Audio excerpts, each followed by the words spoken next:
Buenas tardes, les damos la bienvenida al cuarto coloquio interno de investigación que organiza la Dirección de Investigación y Posgrado de la Universidad Rosario Castellanos. Mi nombre es Sergio Sadot Sánchez Segura y seré su moderador en esta mesa titulada Sostenibilidad y Adaptación al Cambio Climático, perteneciente al programa de la Maestría en Cambio Climático y Biodiversidad.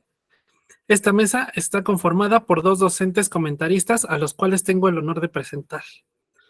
El doctor Saúl Alejandro García es investigador con líneas en sustentabilidad e interculturalidad y es profesor en la Universidad Rosario Castellanos. Bienvenido, doctor. Hola, gracias. Buenas tardes. Buenas tardes. También está con nosotros el maestro Gerardo Cruz Jiménez, quien realizó estudios de licenciatura en la Universidad de la Sierra en Juárez, Oaxaca, y estudio de posgrado por la Universidad Nacional Autónoma de México, obteniendo el grado de maestro en ciencias con especialidad en limnología. A lo largo de su trayectoria, se ha especializado en el estudio de ciliados asociados y de vida libre de ambientes terrestres y acuáticos, lo que le permitió presentarse en múltiples congresos nacionales e internacionales, además de haber realizado publicaciones entre las que se encuentran Ciliates as Symbionts y First Records of Moss Ciliates en México. Además de los comentaristas, dentro de esta mesa se encuentran estudiantes que presentarán sus avances de trabajo terminal y que en un momento los presentaré. Les recuerdo la dinámica de trabajo. Cada alumno tendrá 10 minutos para poder presentar los avances de su trabajo terminal, y después de esto, cada comentarista tendrá igualmente 10 minutos para realizar la retroalimentación que consideren pertinente. Les recuerdo que no hay réplica por parte de los estudiantes y que la retroalimentación la deben revisar, analizar y considerar con sus respectivos docentes, directores de trabajo terminal. Demos inicio a la mesa de trabajo con la presentación de Eric Miguel Ángel Juárez Díaz. Él es estudiante de segundo semestre y presenta su trabajo titulado Áreas de oportunidad en las políticas de seguridad hídrica para la ZMVM en el contexto de crisis climática. Adelante, Eric. Muchas gracias, muy buenas tardes a todos los presentes. Voy a compartir pantalla. Denme un segundo, brevemente. Ok. Creo que ya se ve bien, ¿verdad? Sí. Ok, bueno.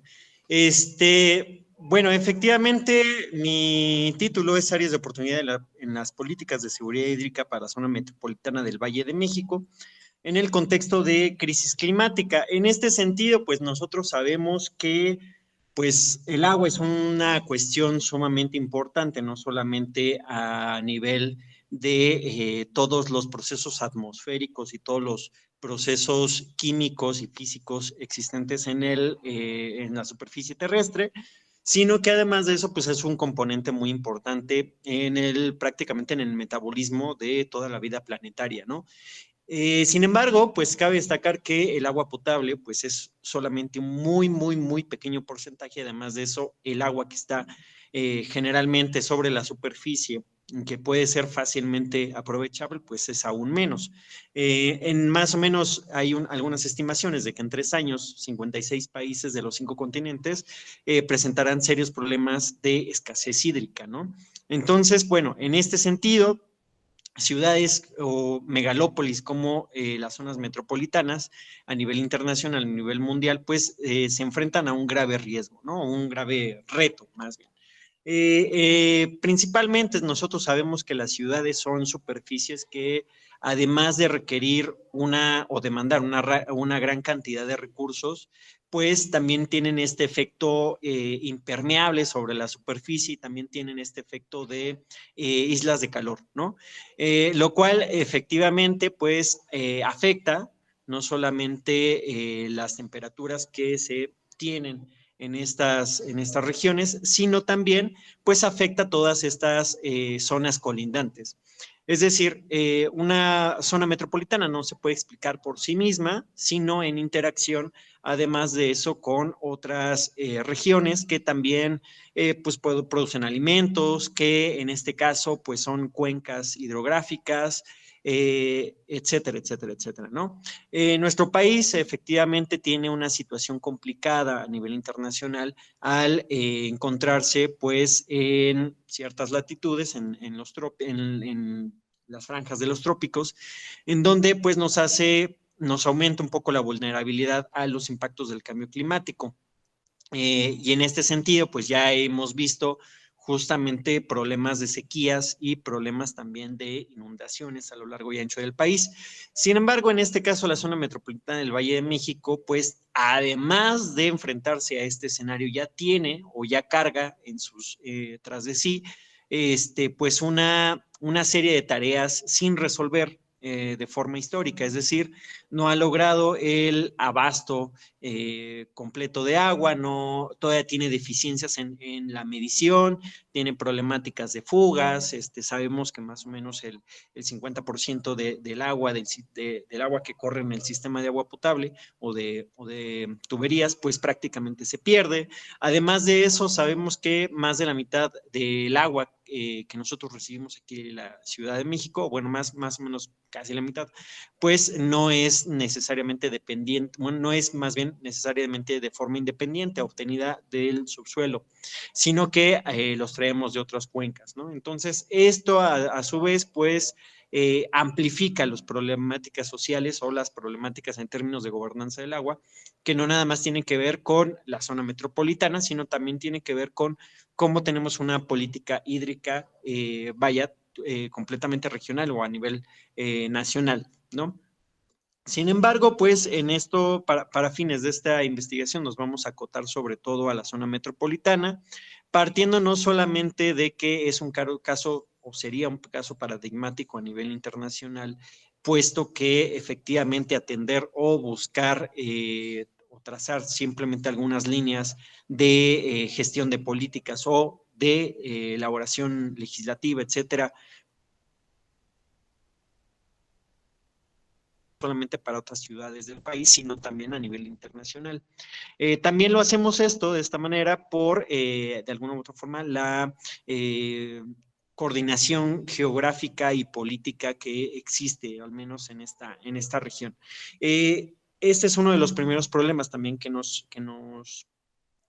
abocamos, porque justamente las delimitaciones político-administrativas geográficas no son exactamente las mismas que pues las hidrográficas, ¿no?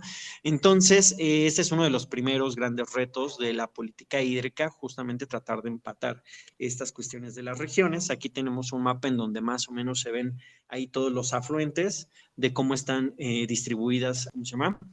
De los torrentes que surten agua al Valle de México. Igualmente, pues tenemos más o menos de forma ampliada, que no nada más es una cuestión de solamente la Ciudad de México, también implica una buena parte del Estado de México, del Estado de Morelos, ¿cómo se llama? De Puebla, Tlaxcala, Hidalgo. Y entonces, bueno, pues esta es una cuestión que sin duda alguna pues tiene en cabeza en muchos casos pues el interés de algunas autoridades públicas, pero no es, el único problema, y por lo tanto no siempre ha estado encabezando justamente los programas de gobierno, ¿no? O las agendas políticas, a pesar de que pues efectivamente hay un golpe principalmente, o hay un efecto principalmente rudo bueno, es difícil, perdón, en la situación, en los sectores sociales, dado que generalmente son los sectores sociales más vulnerables o más marginales los que sufren esta problemática. Entonces, hablar de seguridad hídrica nos implica no solamente una cuestión de justicia del agua, en términos bajo este entendido de que también se tiene que buscar la justicia climática y no nada más enfocada en el ser humano, sino entendiendo toda esta complejidad de, ¿cómo se llama? De hábitats, de ecosistemas, etcétera, sino también incluso la complejidad dentro de la misma sociedad. En este caso, pues tenemos ONGs, activistas, movimientos sociales, empresas, la población directamente afectada, instituciones y autoridades. Y prácticamente aquí hay, pues, efectivamente muchos conflictos de intereses, muchas posturas, muchas distintas formas de cómo analizar la situación y de cómo se vive día a día la situación, ¿no? Nos encontramos también a cuáles son los usos que se le dan al agua, cuáles son las prioridades que se le tienen. Actualmente incluso está pues pendiente de aprobación en un proceso legislativo la nueva ley de aguas nacionales. Entonces, efectivamente, esta nueva legislación va a ser pues importante para esta misma, para el desenlace de esta misma investigación. Y bueno, un poquito continuando con el tema, ahí se trabó un poquito, ahí está. Los objetivos generales del proyecto, pues, es analizar todas estas respuestas políticas alrededor de la seguridad hídrica de la zona metropolitana, a fin de aportar en los criterios y áreas de oportunidad de estas en el marco de la crisis climática. En concreto, eso significaría comprender y explicar la problemática de inseguridad hídrica, examinar las acciones, propuestas y críticas para la zona metropolitana, orientadas justamente a atender esta inseguridad hídrica, y construir pues esta lista de criterios, estrategias y áreas de acción en la política de seguridad hídrica para la zona metropolitana bajo un enfoque de justicia hídrica.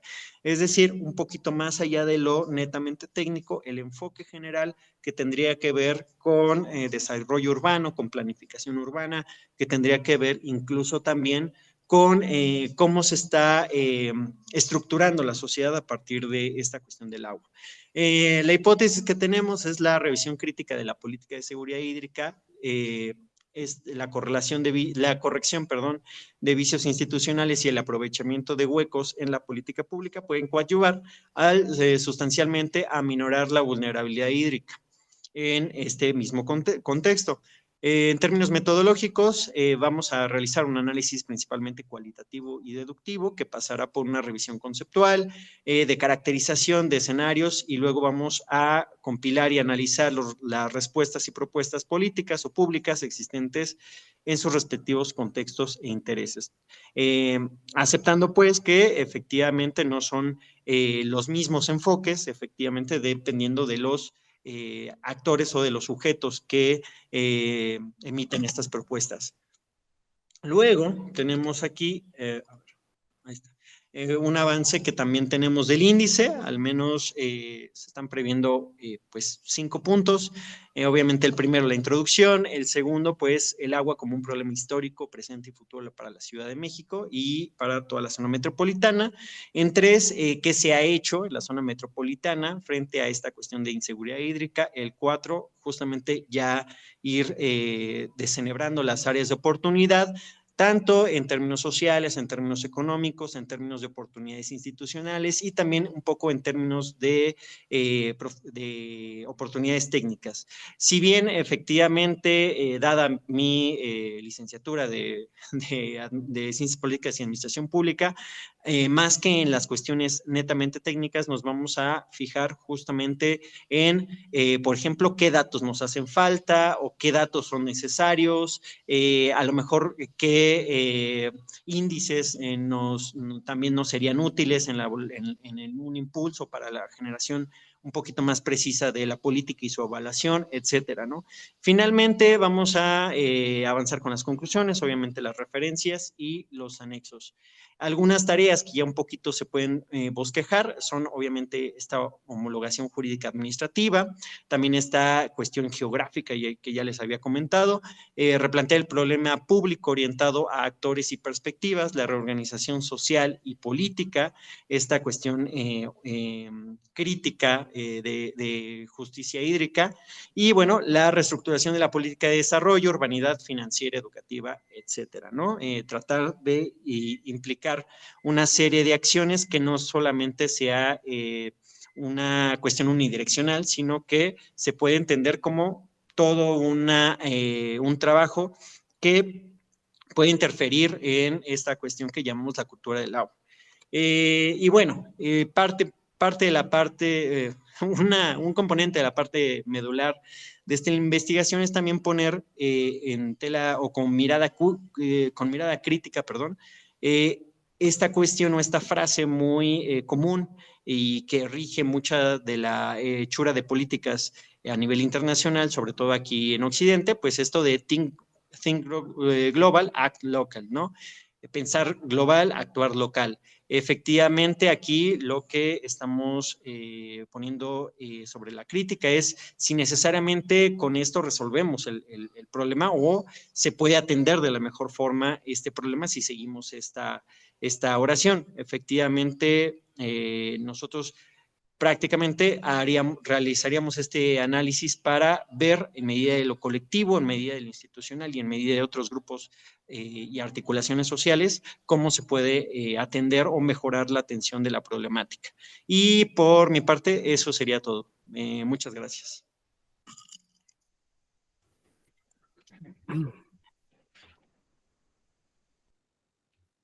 Muchas gracias, Eric, por tu presentación. Y comenzamos la ronda de retroalimentación con el doctor Saúl Alejandro García. Bienvenido, doctor. Adelante. Hola, Eric, buenas tardes. Bueno, vamos a comenzar esta retroalimentación. Sí, justamente revisé tu documento. Cuando lo leí, inmediatamente pensé pues a lo mejor en la maestría, o sea, no esta, sino en la otra que es sobre política pública, ¿no? Y entonces dije, bueno, pues ahorita que dices que vienes justamente de la dimensión política, ahora entiendo la naturaleza del trabajo, ¿no? Y fíjate que el trabajo sí es muy interesante, sin embargo, creo que todavía tienes que acotar ciertas cuestiones, tienes que ir perfilando algunas de las cuestiones que yo todavía no veo aquí en el trabajo, ¿no? Yo sé que tu trabajo habla sobre áreas de oportunidad en la política de seguridad hídrica, ¿no? O sea, lo que tú quieres es analizar, digamos, cuáles serían esas estrategias desde la política pública, ¿no? Sobre el tema de seguridad hídrica, ¿no? Que yo creo que es importante y necesaria. Pues no sé, para empezar, yo creo que sí tienes que revisarte, es lo que tú justamente mencionabas, ¿no? Las leyes en torno a la cuestión del agua, para empezar, ¿no? Segundo, me parece que sí tienes que hacer un ejercicio ahí también de delimitar qué tipo de políticas, porque ahí hay un problema, ¿no? Si bien es cierto el concepto de zona metropolitana del Valle de Toluca incluye los municipios del Estado de México y la Ciudad de México, sí hay que hacer una diferenciación entre ambas entidades políticas, porque a pesar de que hay una ley general sobre el agua, pero en términos locales también hay una situación que es pues de lo local, ¿no? De la política local. Incluso creo que sí ya ha empezado a haber algunas acciones y yo no sé si esas acciones son las que tú vas a analizar y a eso que tú llamas áreas de oportunidad, porque no me queda claro cuando dices áreas de oportunidad, ¿no? O sea, áreas de oportunidad en cuanto a aprovechar, por ejemplo, el agua, la lluvia, o qué se debe de aprovechar, ¿no? Desde la cuestión física o desde las leyes, ¿no? Por ejemplo, a mí me parece muy interesante en la Ciudad de México y creo que todos y todas, como una situación de tener agua para todos y todas, ¿no? Este proyecto Tlaloc, que seguramente muchos de ustedes conocen, que no es otra cosa más que captar la lluvia y en algunas colonias o que ya se ha empezado a implementar, ¿no? Y en efecto, entonces, ahí, por ejemplo, es donde yo digo, bueno, ¿qué es lo que quiere el compañero, no? Solamente la cuestión política, es decir, los marcos legales y jurídicos para ver por dónde, o las acciones que han emitido los gobiernos locales y estatales, ¿no? Que es ahí donde tú tendrías como que ir definiendo. Y luego sí me confunde un poco porque tú hablas directamente sobre digamos, la forma en cómo se está hidratando a la Ciudad de México, bueno, este estrés hídrico más bien, ¿no? de cómo, de dónde viene el agua, ¿no? Y te lo digo por la experiencia y por la situación, no solamente por la experiencia, sino también por lo que hay en la literatura. Por ejemplo, en la Ciudad de México, pues es abastecida por sus pozos, pero también por otras redes, como el Plan Cutzamala, ¿no? Que justamente es contradictorio porque es agua de otra entidad, pero esa agua que viene, pues directamente está afectando a los locales de allá, no de acá, sino a los de allá, ¿no? Y esto pues está originando obviamente un estrés hídrico, pero eso conlleva a otras situaciones de vulnerabilidad y de conflictos con las personas, las comunidades y el territorio en donde está, ¿no? El problema sí tiene razón, es muy complejo, pero bueno, ya para ir cerrando mis puntos de vista, yo sí te comentaría que tendrías que analizar esto que tú llamas áreas de oportunidad, ¿no? O sea, y vuelvo al tema, o sea, ¿qué es lo que quieres, compañero Eric? Si tú quieres analizar solamente la cuestión de la política, o las acciones, como tú lo dices ahí, pero acciones, yo estaría pensando en programas, o sea, y entonces ahí ya estás delimitando, dirías, qué programas de la Ciudad de México o del gobierno del Estado de México se implementan, ¿no? En torno en torno a los sistemas hídricos para favorecerla, ¿no? Fortalecerla, ¿no? Digo, esa puede ser una pregunta, pero si tú lo que quieres es analizar un poco más allá, pues ahí sí habría mucho que pensar en el sentido de cuáles han sido, por ejemplo, esa puede ser otra pregunta, cuál es el impacto de la política pública en los sistemas de seguridad hídrica en la zona metropolitana del Valle de México, por ejemplo. O sea, eso es lo que tú tienes que discutir, porque yo todavía no veo aquí una claridad de lo que tú nos estás presentando, y yo justo te lo acabo de decir, ¿no? ¿Qué es lo que te gustaría analizar, si solamente los marcos jurídicos o los programas y acciones? Con esto me quedo por el tiempo. Muchas gracias.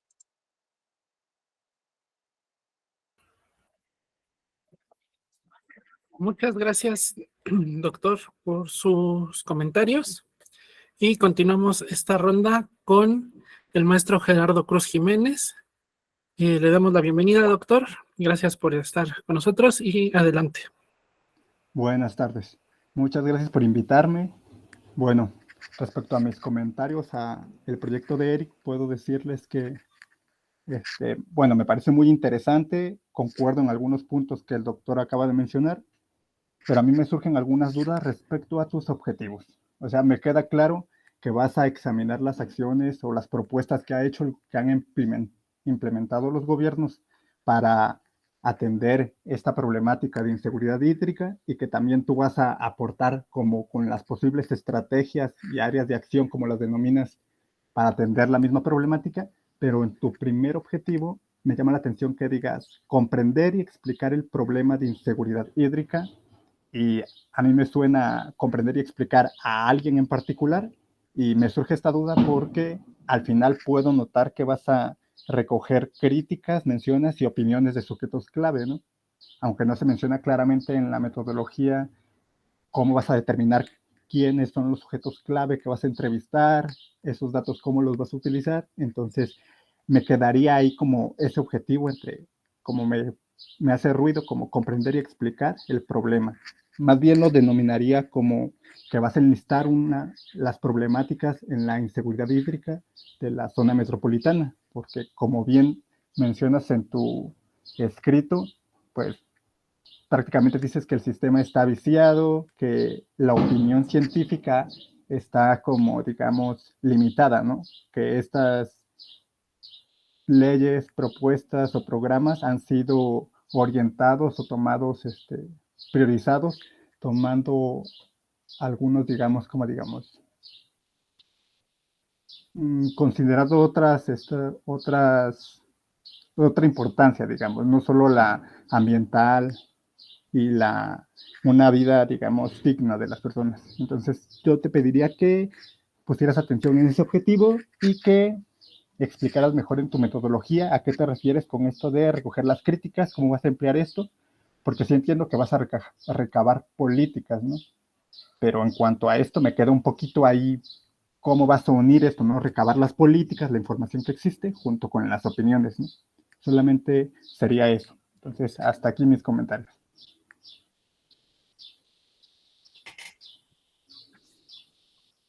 Muchas gracias, maestro, por sus comentarios.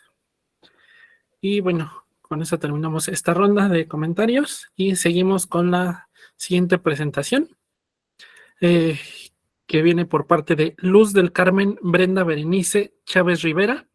Ella es estudiante de segundo semestre y presenta su trabajo titulado La agricultura urbana de traspatio aplicada a escala de autosuficiencia como herramienta para garantizar la soberanía y la seguridad alimentaria en una residencia de la colonia Santa María la Ribera en la Ciudad de México.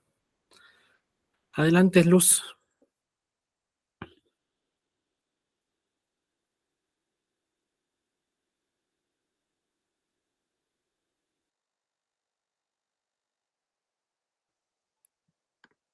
¿Me escuchan? Sí, muy bien. Permítanme un momentito, por favor. Gracias. Listo. Muchas gracias, docentes, compañeras, compañeros y comunidad estudiantil que nos acompañan.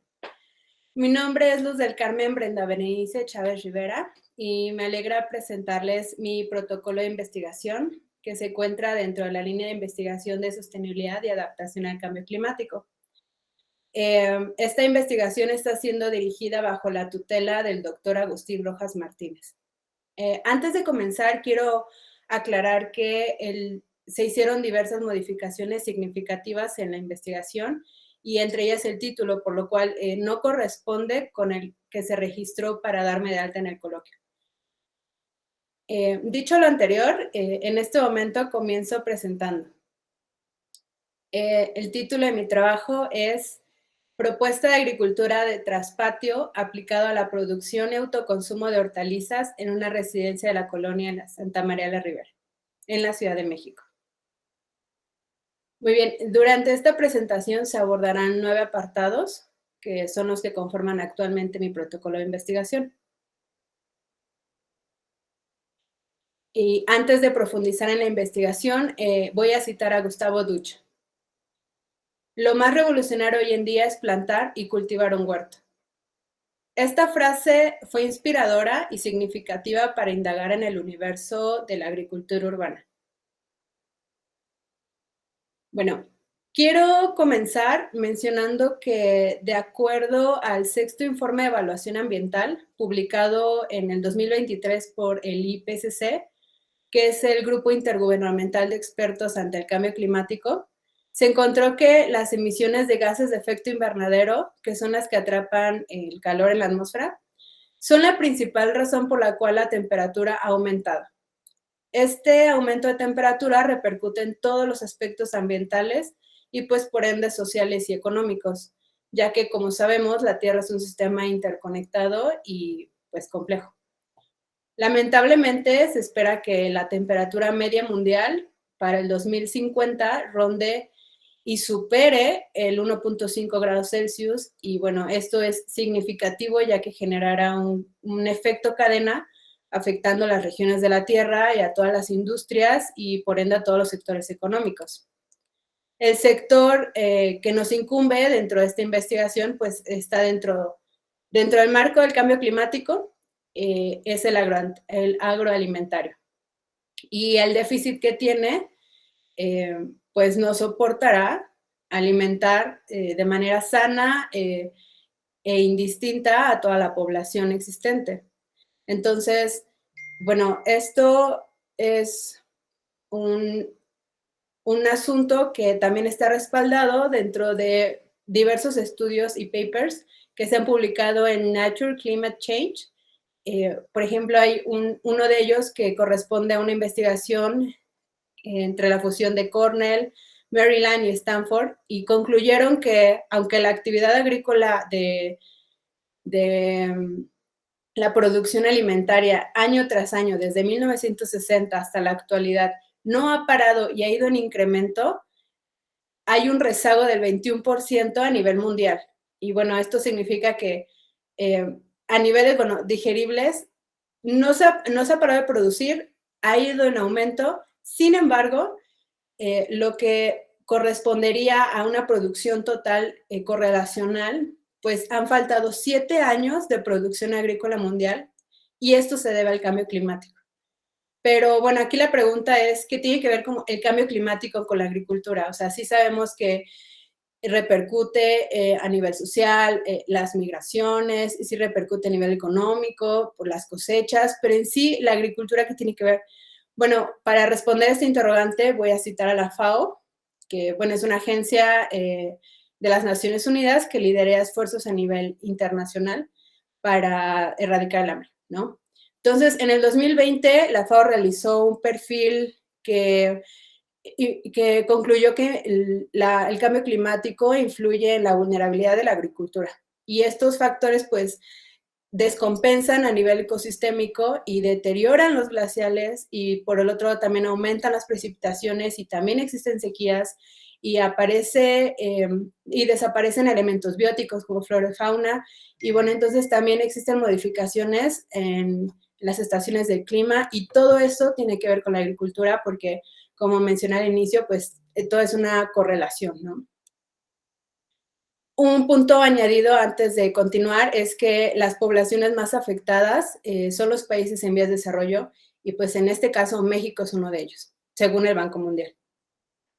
Entonces, entrando a mi investigación, todo esto nos conlleva a comprender que México, siendo un país en donde la población urbana se centra en un 79% y la población rural tiene un 21%, y es donde se aplica la agricultura tradicional, pues se comprende que la Ciudad de México no tiene herramientas ni sustento para abastecer, al menos en materia de hortalizas, en las necesidades alimentarias de sus habitantes, ¿no? Entonces, consultando el CIAP, en el 2022 se hizo un censo de producción de hortalizas en la Ciudad de México, y de los dos productos que tienen relevancia significativa, pues solamente se produjo maíz blanco y azul, 10,000 toneladas al año, y del otro lado amaranto, que representa 373 toneladas al año. Entonces, eso no es nada, no es ni cerca del 1% de la producción nacional.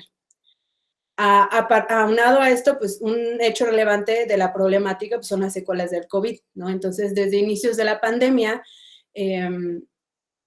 teniendo en cuenta que había sospechas de una crisis alimentaria, existía el Programa Mundial de Alimentos, y ese respalda en el 2021 que antes de la pandemia existían 690 millones de personas padeciendo hambre. Pasa la pandemia y resulta que hay 822 millones de personas con carencia de micronutrientes, acceso a alimentos sanos y frescos, y bueno, que se presenten durante toda su vida, bueno, toda la vida, ¿no? Entonces, ese tema es un punto álgido para pasar a la siguiente diapositiva, que justifica que la problemática mundial, así como el cambio climático, las secuelas post-pandemia, la dependencia de la Ciudad de México para abastecer de hortalizas a los habitantes, pues se promueve que la implementación de la agricultura de traspatio, a modo de huerta familiar, en este caso específico, es en una residencia, pues puede promover la soberanía alimentaria a nivel familiar para poder abastecer las necesidades alimentarias de este caso específico. Bueno, los objetivos de esta investigación radica en implementar los sistemas hidropónicos y de huerto, se van a implementar 2, para demostrar la viabilidad de abastecer necesidades alimentarias de hortalizas, plantas aromáticas culinarias de una familia de 4 integrantes en una residencia de la Colonia Santa María. Dentro de los objetivos particulares es, bueno, primeramente identificar las necesidades alimentarias de hortalizas de esta familia.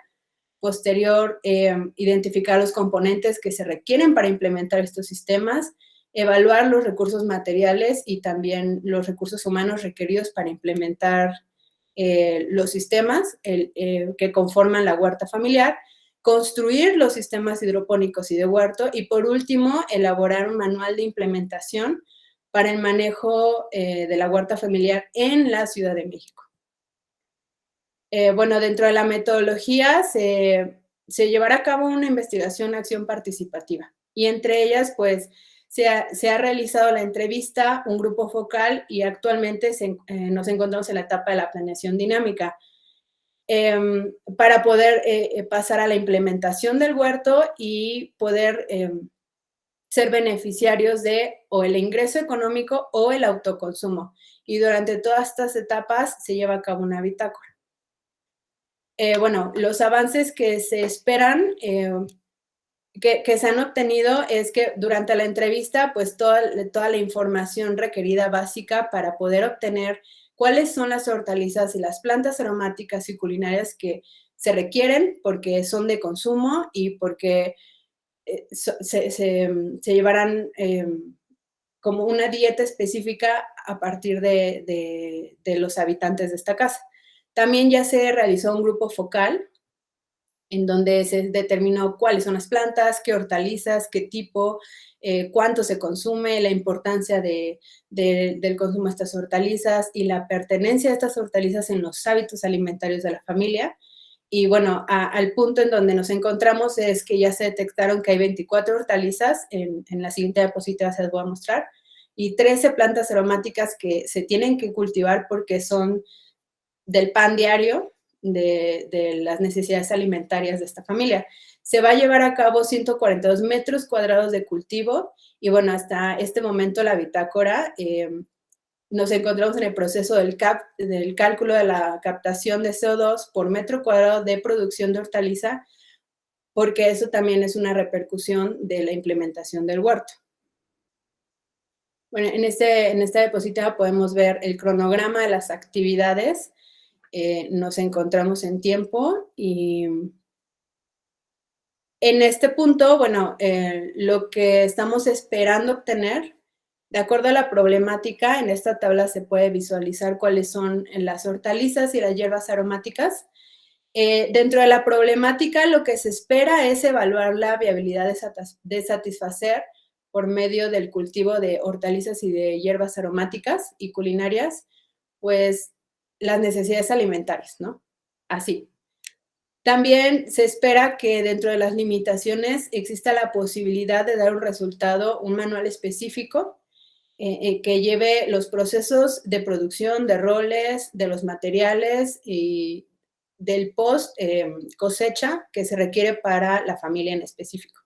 Y por último, la importancia es que de lo esperado es que pues el objeto de estudio subsane una cuarta parte del plato del buen comer, ¿no?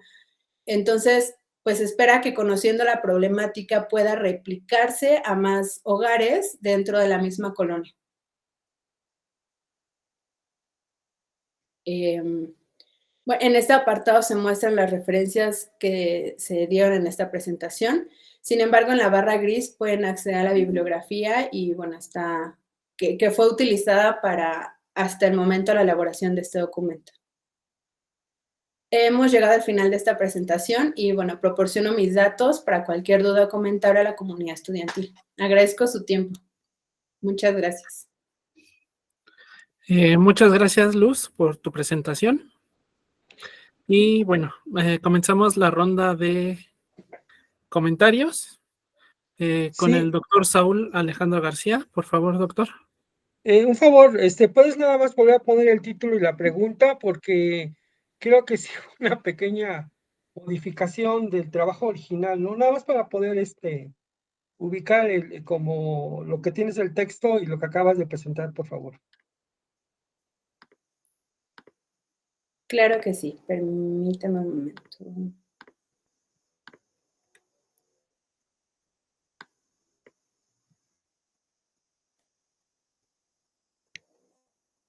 Este es el título. Ajá, ok. Propuesta de cultivo de transporte aplicada. Ok, muy bien. Ahora la pregunta, por favor. La pregunta, la hipótesis, no la incluí como tal en... Bueno, sería más bien la pregunta, ¿no? Porque la hipótesis es la respuesta a la pregunta de investigación. Sí, bueno.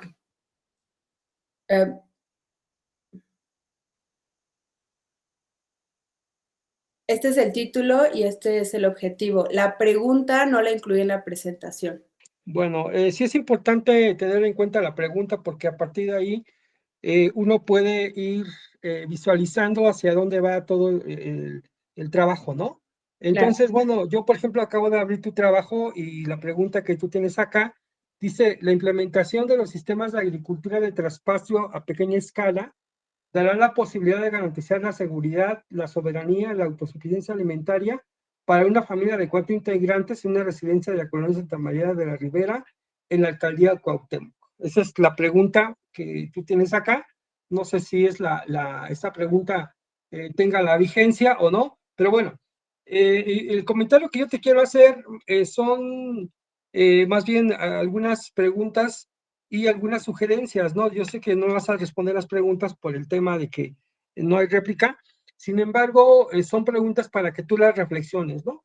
Entonces, yo no sé, por ejemplo, si estás, por la metodología que dijiste que es investigación-acción, pues a mí me da la impresión de que vas a trabajar con un grupo de personas o con varias personas. Eso creo que no lo definiste muy bien y sí es importante hacerlo, ¿no?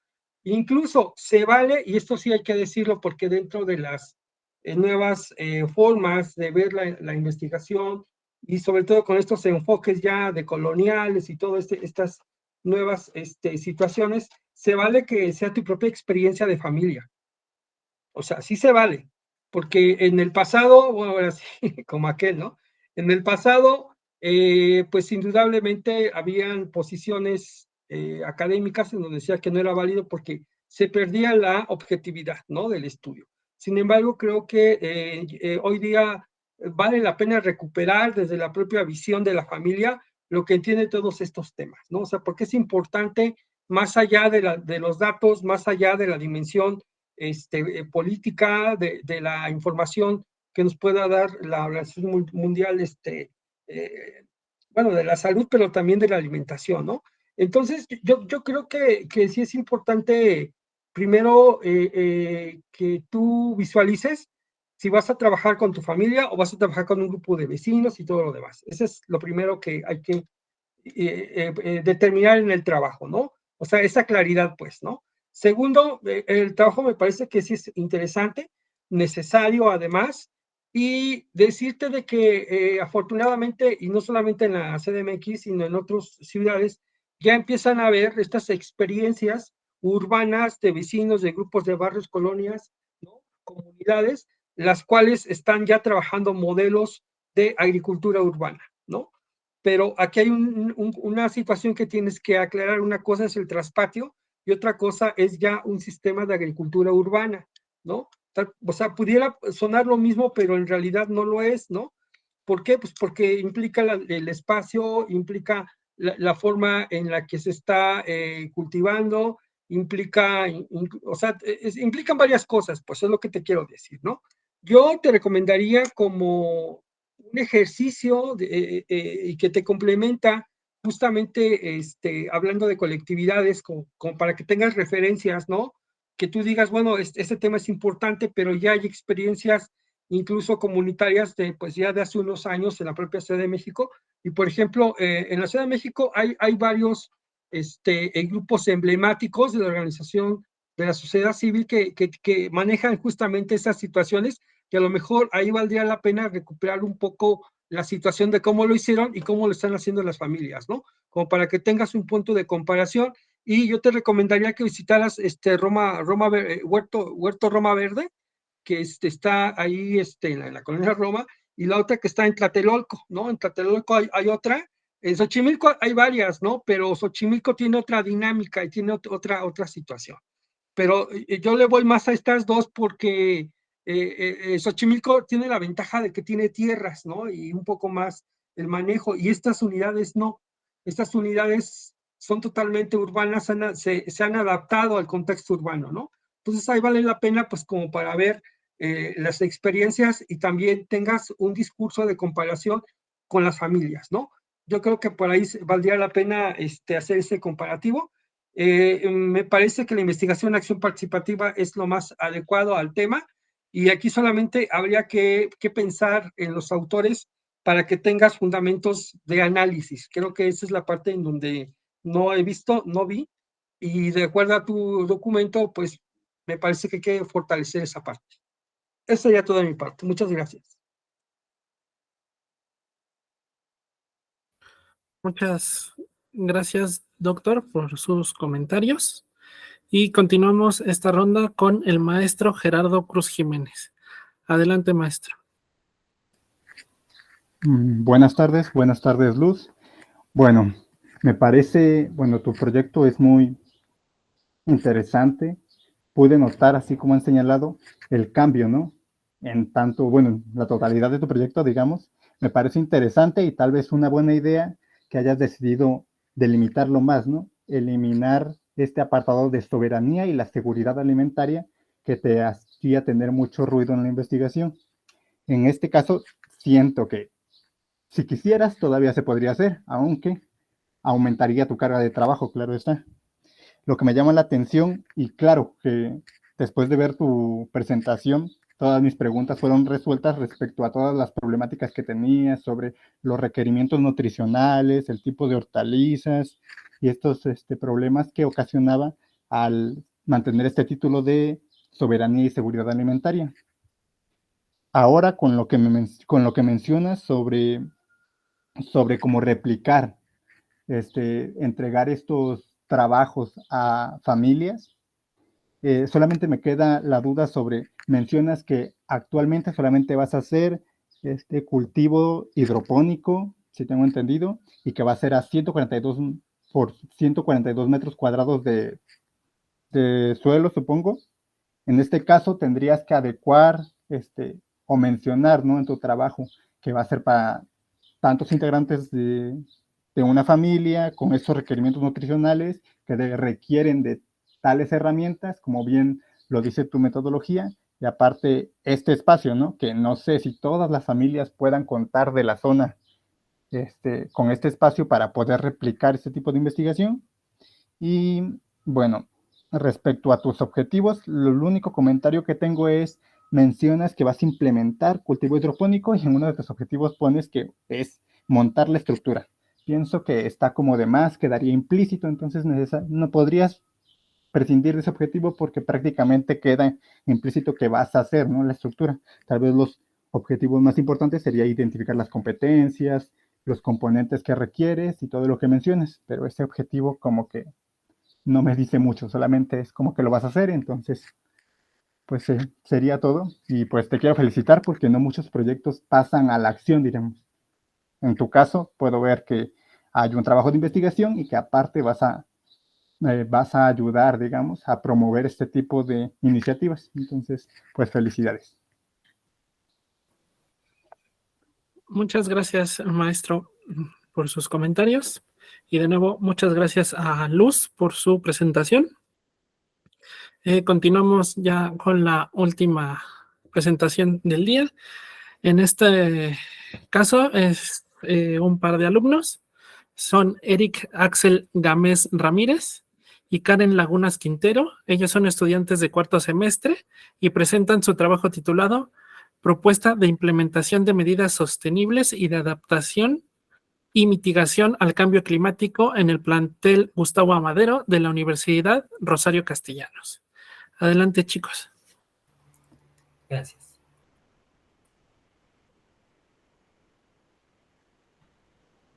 ¿Se ve la presentación?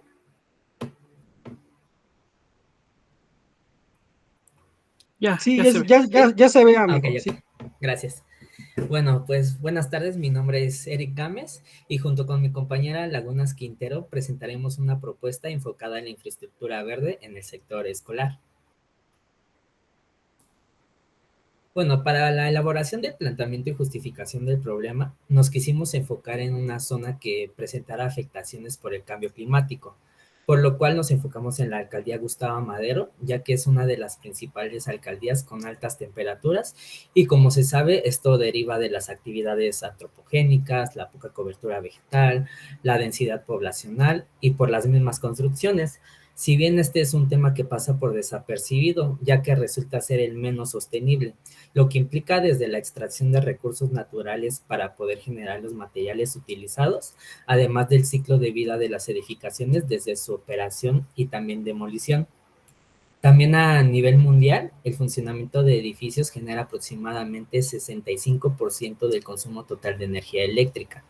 En cuanto a las emisiones de gases de efecto invernadero, se genera un 50%, añadiendo que esto genera un 136 millones de toneladas de cascajo de construcción y de demolición los cuales un 90% podrían ser reciclados en su totalidad. Es por ello que surge la creación de estrategias encaminadas a disminuir el impacto ambiental que generan las edificaciones, como por ejemplo enfocadas a modificaciones en materia de agua, residuos y también energía principalmente, así como también las certificaciones de sustentabilidad que buscan ser implementadas en diversas edificaciones, tanto nuevas como las que ya existen. Por lo cual, pues este tema se podría considerar relevante y novedoso. Sin embargo, normalmente es plasmado en construcciones de tipo empresarial, multinacional y comerciales. Dicho esto, uno de los 5 planteles de la universidad se encuentra en la GAM.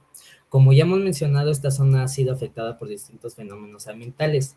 Debido a estos problemas, nosotros consideramos que la universidad podría sumarse a llevar a cabo modificaciones sustentables, ya que llevamos gran ventaja debido a que se imparte licenciaturas como ciencias ambientales para zonas urbanas y también un posgrado en cambio climático y biodiversidad. Tomando en cuenta las características y necesidades que tiene el instituto, resaltaría notablemente el compromiso que tiene la universidad por tomar acciones ante el cambio climático. Como marco teórico tenemos que este tema toma gran relevancia desde el informe de Brundtland en 1987 y también en Río de Janeiro en 1992, junto con la Agenda 21. Aquí se comprometen a generar la sustentabilidad, por lo cual surge esta iniciativa por una construcción más sustentable. También en cuanto a la norma 162 de 2013, es importante resaltar que dicha norma comprende los requisitos mínimos que se necesita para ser consideradas edificaciones sustentables aquí en México. Y si se desea, junto con la norma en un futuro, poder proporcionar una certificación LED otorgada por el Consejo de Construcción Ecológica de Estados Unidos. Si bien dependiendo de las modificaciones y aportaciones que estas den hacia el medio ambiente, la edificación podría entrar en una catalogación certificada de certificaciones LED. Sin embargo, es importante mencionar que en el caso de instituciones como la UNAM y el Politécnico ya cuentan con carreras relacionadas con el medio ambiente y que han comenzado a realizar modificaciones en sus propias infraestructuras con ayuda de dicha norma. Como ejemplo de edificaciones que están certificadas, les presento la construcción de Beresford, en Guanajuato.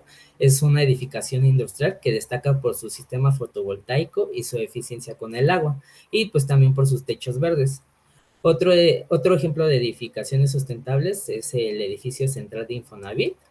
Es la más grande de Latinoamérica, y también el Ecojardín UNAM de Morelia. Estos cuentan con sus propias azoteas verdes, las cuales generan diversos beneficios como impermeabilización, también aislamiento térmico, aumento de áreas verdes, captación de CO2 y preservación de la biodiversidad. También otro ejemplo es la unidad profesional interdisciplinaria de biotecnología del Instituto Politécnico Nacional. Aquí han querido transitar hacia las edificaciones sustentables. Se puede observar acciones como la implementación de azoteas verdes, lombricomposta y reciclaje integral en dicho edificio.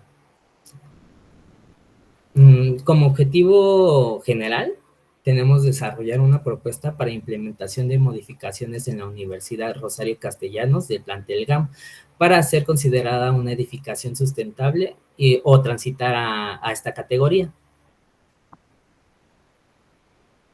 Nuestros objetivos específicos son identificar las variables y estándares que necesita cumplir una edificación para ser sustentable, realizar un análisis de los aspectos a considerar para las modificaciones en los edificios de la Universidad Rosario Castellanos, y realizar un análisis costo-beneficio que nos permita determinar las modificaciones más aptas para el plantel de acuerdo a sus necesidades. Para poder cubrir con estos objetivos planteados, contamos con un enfoque metodológico mixto. En cuanto a lo cualitativo, nos estamos enfocando en revisar la normativa de la Ciudad de México en relación a la edificación sustentable, además de los criterios que se toman en las certificaciones LED, por si en algún futuro se quiere realizar o pues estar lo más apegado a estos criterios a nivel mundial para hacer una edificación sustentable. Por otro lado, realizar consultas bibliográficas que nos permita conocer todo lo relacionado con los paneles fotovoltaicos, techos verdes y sistema de captación de lluvia, que son las modificaciones que tenemos en mente que se pueden realizar en el instituto por las condiciones y necesidades que observamos, lo que también debe incluir pues sus beneficios, desventajas, materiales, costos y etcétera, que además pues nos permita poder realizar este análisis costo-beneficio de dichas modificaciones y poder escoger las o la modificación más adaptable.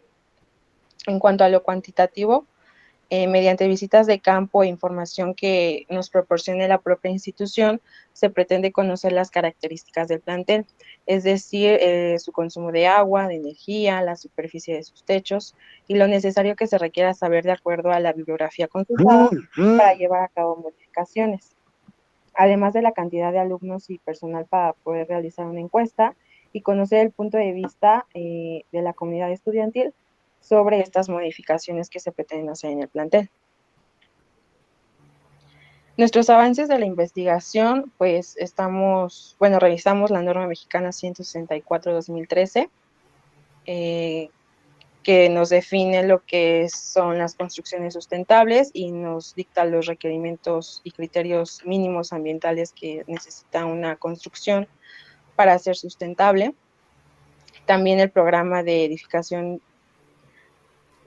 certificación de edificaciones sustentables de la Ciudad de México, cuyo objetivo es promover y fomentar la reducción de emisiones y hacer uso eficiente de los recursos naturales durante el diseño, construcción y operación de edificaciones en la Ciudad de México. Encontramos también un proyecto de eficiencia de sustentabilidad energética en municipios, escuelas y hospitales que podría servir como financiamiento en cuanto a las modificaciones para paneles fotovoltaicos. Y investigadores de la UNAM nos mencionan la importancia de que las plantas utilizadas en los techos verdes sean endémicas y nativas de la Ciudad de México, esto con el fin de impulsar el consumo local y no dañar la biodiversidad de la zona introduciendo especies invasoras o exóticas. Algunas de estas especies que nos mencionan es el Sedum mexicanum, que es una especie que soporta condiciones extremas de sequía, es muy adaptable, y crasuláceas, que también son como muy adaptables de acuerdo a la zona de donde estamos trabajando, que en este caso es la GAM. Menciono también que podemos cultivar otros tipos de especies, como nopales o magueyes, pero bueno, esto ya se vería de acuerdo a las necesidades de las modificaciones. Y bueno, como comentarios finales, el camino que se tiene hacia la adaptación al cambio climático aún es intermitente, por lo que estas pequeñas contribuciones pueden permitir una transición a la sustentabilidad. Toma especial importancia el caso de instituciones educativas, como se mencionó ya que la UNAM y el Politécnico, que cuentan con carreras relacionadas con el ambiente, han comenzado a realizar estas modificaciones dentro de su infraestructura y han demostrado su compromiso a esta resolución de diversas problemáticas ambientales. Es por eso que creemos que la Universidad Rosario Castellanos, que cuenta con carreras relacionadas al ambiente y recientemente un doctorado en Ciencias de la Sustentabilidad, que puede sumarse a estos esfuerzos para realizar estas modificaciones y sumarse a la resolución de dichas problemáticas mediante la realización de obras y acciones encaminadas a que sus edificaciones puedan ser consideradas sustentables y bueno, pues se tenga un beneficio dentro de la zona, ya que bueno, carece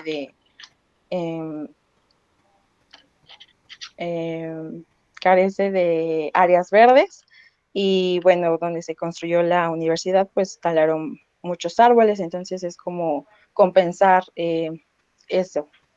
Y bueno, creo que sería todo.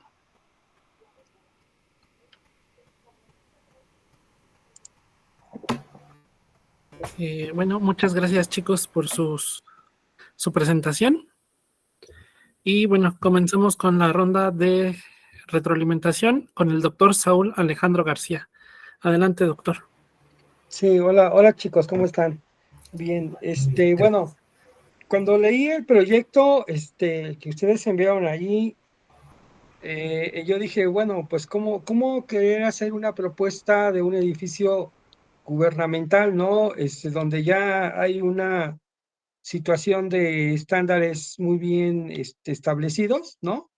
Hay de hecho ya diseños realizados sobre todo para la cuestión pública, ¿no? Entonces, hacer un trabajo donde se requiera hacer modificaciones creo que es muy interesante.